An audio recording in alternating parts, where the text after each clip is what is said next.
सातारा जिल्ह्यात poultry association स्थापन होणार. पोल्ट्री व्यावसायिकांना न्याय देण्यासाठी होणार प्रयत्न. शेतीला जोडधंदा असलेल्या कुक्कुटपालन व्यवसायातील अडचणी सोडवण्यासाठी सातारा जिल्हा पोल्ट्री असोसिएशनची स्थापना करण्यात येणार आहे. त्यासाठी जिल्ह्यातील सुमारे 1700 पोल्ट्री व्यावसायिक संघटित झालेत.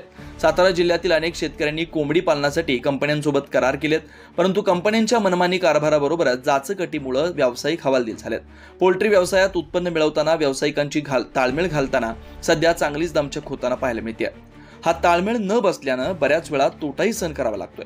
कंपनीच्या जाचकटी, त्यातच ग्रामपंचायतीला भरावा लागणारा कर, जास्त दराने होत असलेला वीज पुरवठा, निसर्गातील बदल, बर्ड फ्लू सारखे आजार, कर्जाचे हप्ते यामुळे पोल्ट्री व्यावसायिक मेटाकुटीला आलाय.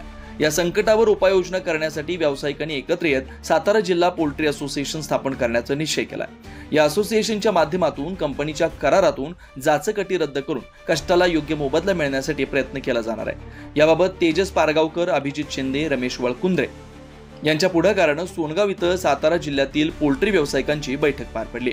या बैठकीत अनेक पोल्ट्री व्यावसायिकांनी समस्या मांडल्या.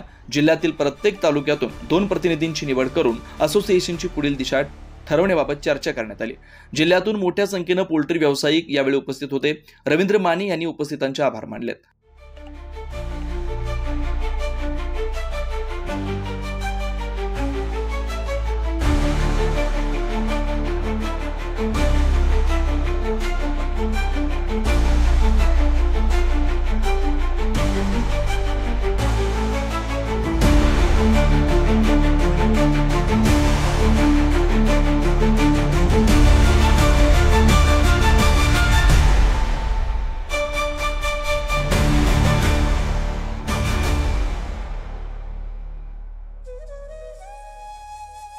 अशाच नवनवीन अपडेटसाठी आमच्या खबर गावाकडची या चॅनेलला सबस्क्राईब करा. आमचे व्हिडिओ लाईक करा आणि शेअर करा.